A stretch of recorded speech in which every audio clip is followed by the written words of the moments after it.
scholars, it's Mrs. Rystad here for week 4 ELA. Right now we're going to start reading Going Steady by Adam Bagdasarian. You may access it through the resources tab on the Focus website. You can also go to Teams and it will be posted there. Another way to get your work is going right to Common Lit. So sign into ClassLink, go into Common Lit, and Going Steady is going to look like this. So if this looks more familiar to you, the picture with the little heart on a piece of paper, this is what it looks like on Common Lit. But today we're going to be reading it like this so you can follow along. Here we go. Going Steady by Adam Bagdasarian.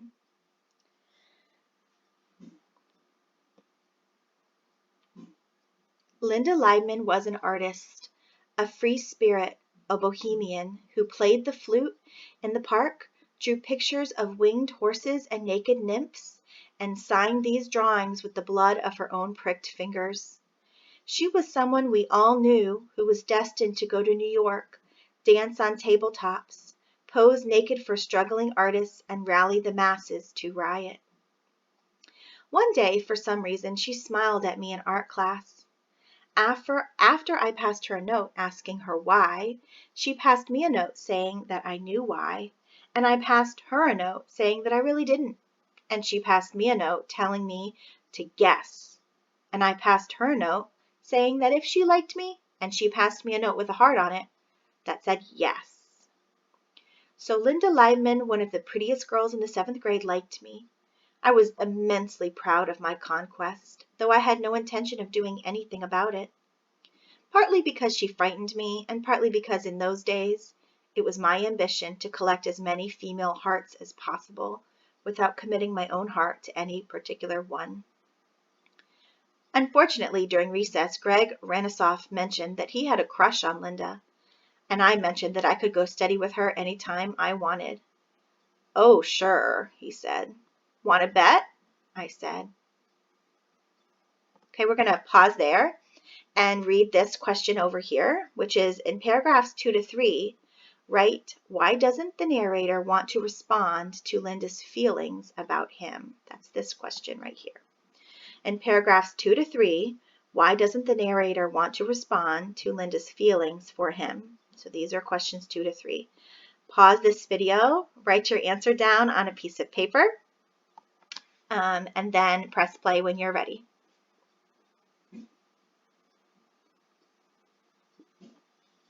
Okay, we're going to move on.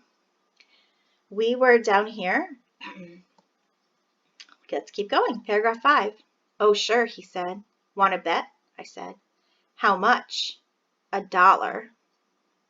"Okay," I said. "There's Linda. Go and ask her." Okay, we're going to scroll down here. So paragraph 10. "So I walked over to Linda and asked her to go steady with me. She said yes, of course. But before she could kiss me or embrace me or hold my hand, I walked back to Greg Ranisoff and said, 'She said yes. Give me $1.' Here's your next question, paragraphs 4 to 10. Turn to talk. Why does the narrator ask Linda to go steady with him?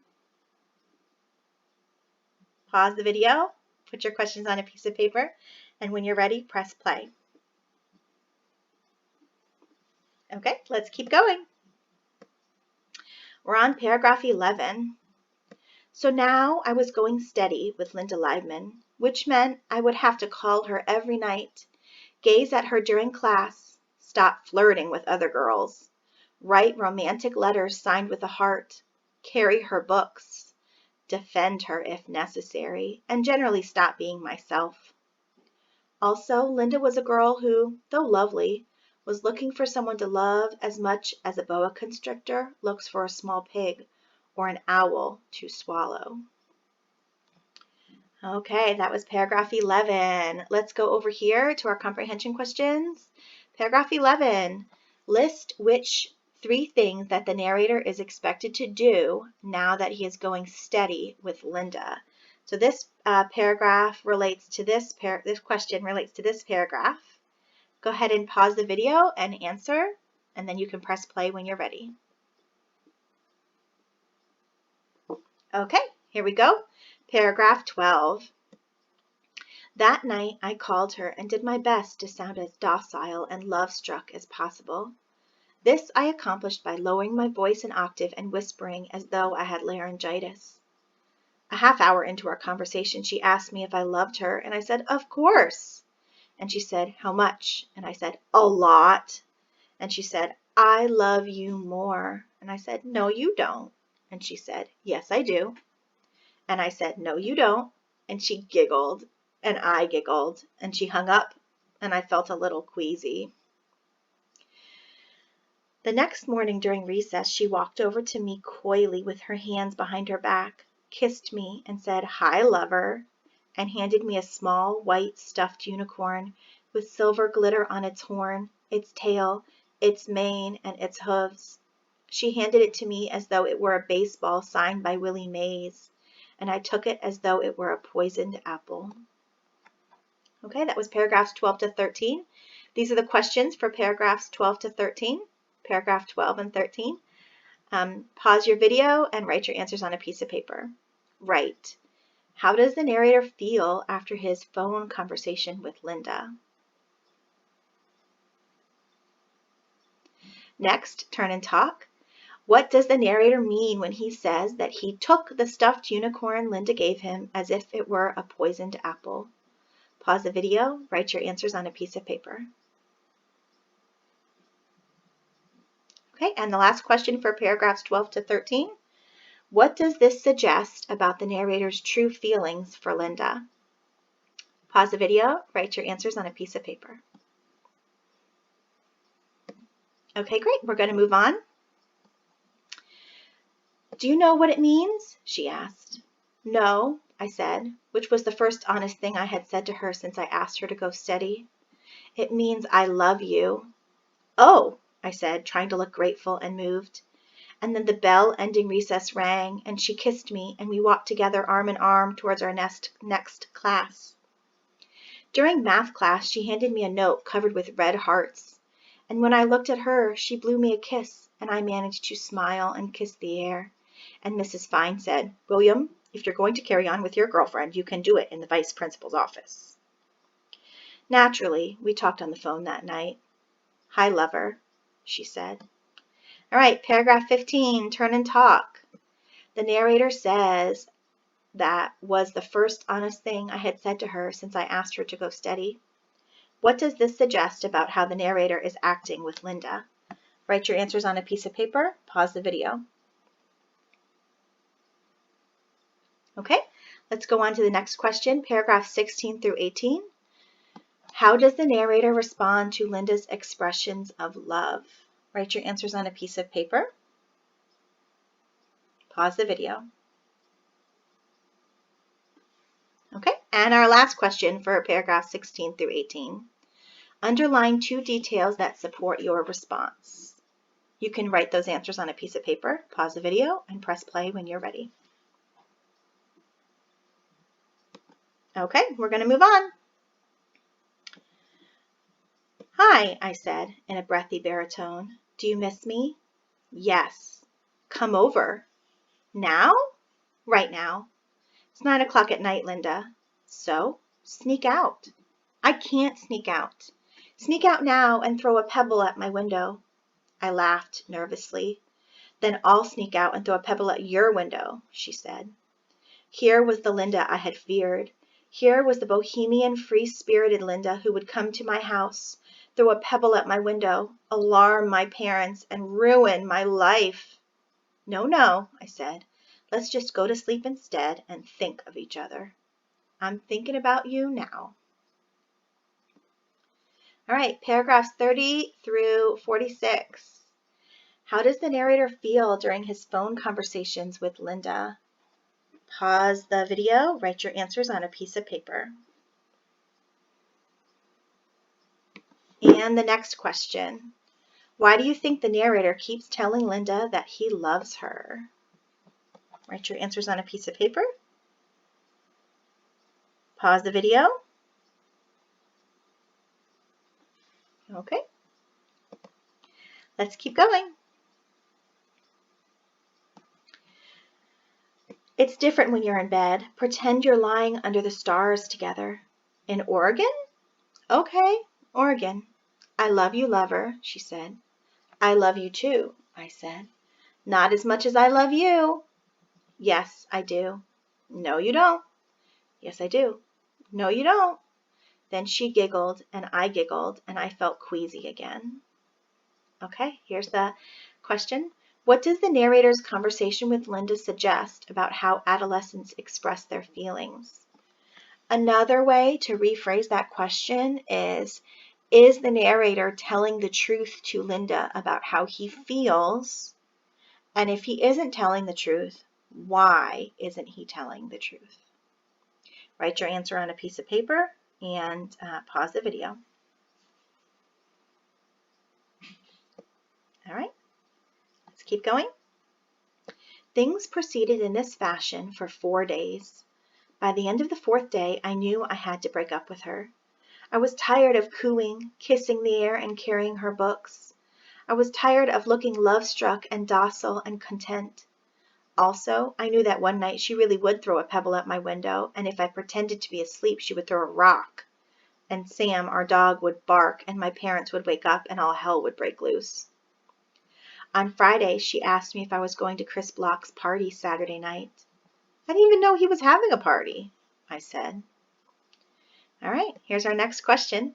How does the narrator feel about his relationship with Linda? Pause the video, write your answer, and then press play again. All right, let's keep going. He sent the invitation to my house. Our invitation? Uh-huh. That night, I decided I would break it up with her at Chris's block party. Linda, I said to the mirror, it's not working. We're two different people looking for two different things. Linda, I said, sometimes two people, even if they love each other, can't be together. Linda, I said, let's break up. I think it's time to break up. Let's do ourselves a favor and break up. And no matter what I said, my imaginary Linda smiled, told me she understood, and walked cheerfully out of my life. Let's look at this question. Number 1, think and share. What is the narrator doing in front of the mirror? Pause the video, write your answer, and then press play. Great, let's go to the next question. Turn and talk. Why do you think the narrator needs to do this? Pause the video, write your answer, and then press play. Okay, let's move on. The night of the party, I felt happier than I had felt for a week. I decided that I would not waste any time. As soon as I got to the party, I would pull Linda aside, explain the situation as tenderly as I could, kiss her on the cheek, and enjoy my freedom. Unfortunately, it didn't quite work out that way because as soon as I got to the party, Linda ran over to me, picked up a piece of lint off my jacket, told me I looked delicious and that she had missed me all day. As I started to say, Linda, sometimes two people, even if they, she said, come on, led me into Chris Block's living room where everyone was dancing and said, let's dance. Okay, turn and talk. How does the narrator's conversation with Linda go differently than how he planned it? Write your answer on a piece of paper. Okay, and next, theme development.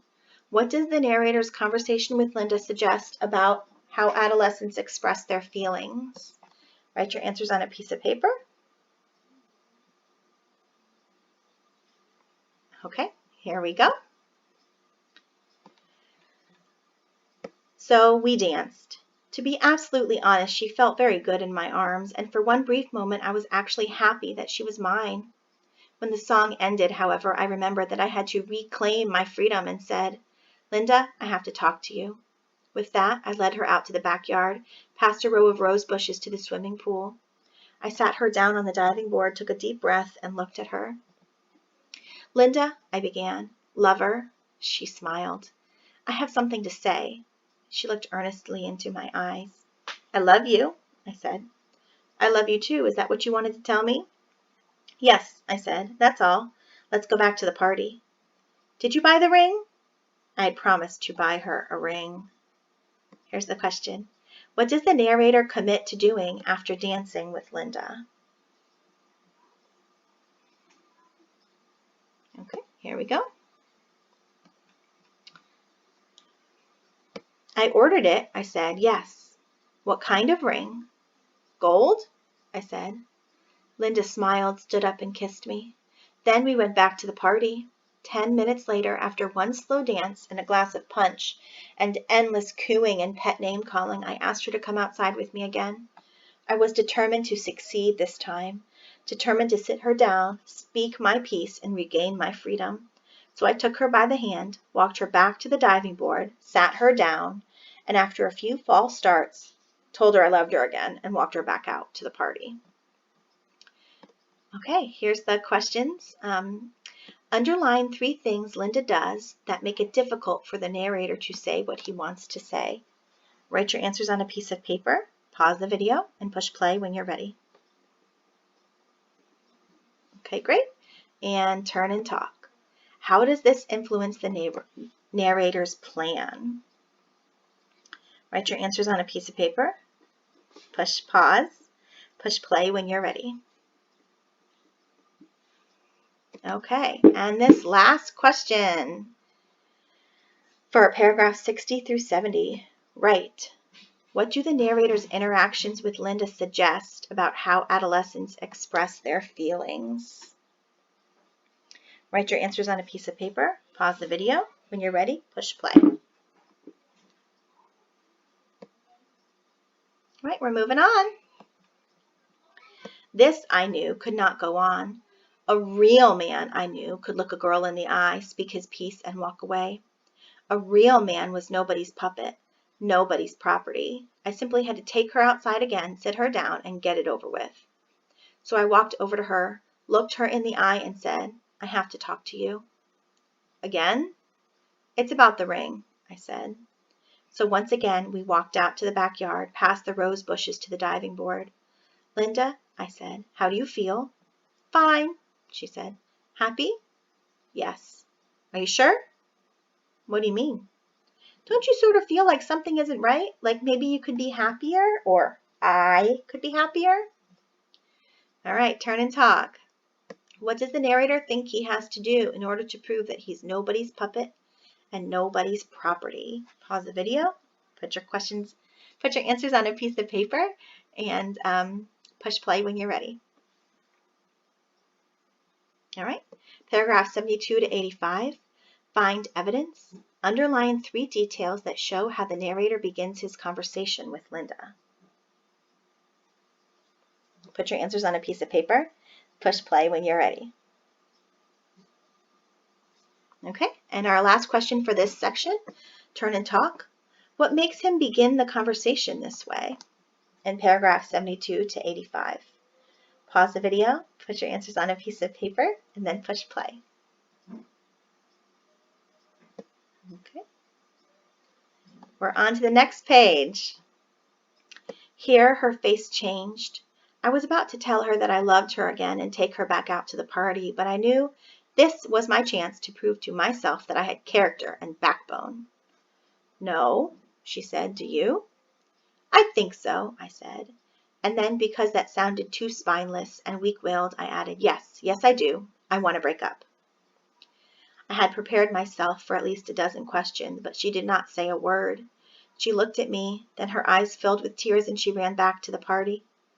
I would like to say that I ran after her, but I didn't. I would like to say that I held her in my arms and comforted her until she stopped crying, but I didn't do that either. I would like to say that we parted that night with warm and enduring understanding of each other, that we remained good friends to this day, but we didn't, and we aren't. What I did do was watch her run into the house. Then I smiled. I smiled because I had stood my ground, because I had had the strength and character to look a girl in the eye and break up with her. So proud was I of my achievement, so sure was I of my irresistible attraction to women, that 10 minutes later I went back to the party, found Eileen Weitzman, and asked her to go steady. The question for paragraph 72 to 85 is this. Write, what does the narrator's conversation with Linda suggest about how adolescents express their feelings? Pause the video, write your answer, and press play when you're ready. Okay. Paragraph 88, how does the narrator feel after standing his ground? Pause the video, write your answer, press play when you're ready. And another question for paragraph 88. Why is this the ending of this story funny?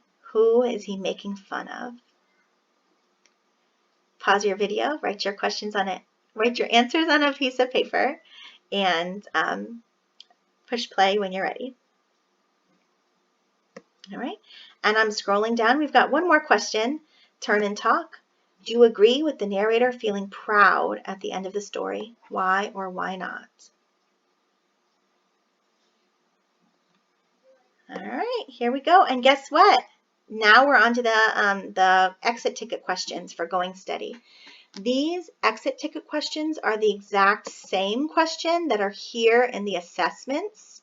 So there's 1, 2, 3 questions here, and they're the exact same questions that are here. So I'm going to read to you from this, but again, if you're doing it on Common Lit, they are here where it says assessment questions, and they're here question 1, question 2, and question 3. So we're going to go back here and read them off this page just to make it easier for you. Directions. Answer the multiple choice questions below. Write your answers on a piece of paper, and then pause the video when you need to and push play when you need to. Here we go. Part A. How does the narrator's failed conversation with Linda in paragraph 70 affect him? Is it A, he decides to make his friendship a more important part of his life? Is it B, he becomes discouraged about relationships in general? Or is it C, he becomes determined to express his true feelings? Or is it D, he decides to continue his relationship with Linda? Pause the video, write your answers, push play when you're ready.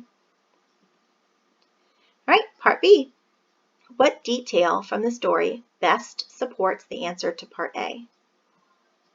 So depending on what you picked for part A, you're going to pick the supporting detail that supported your answer. So make sure you get A right before you do B.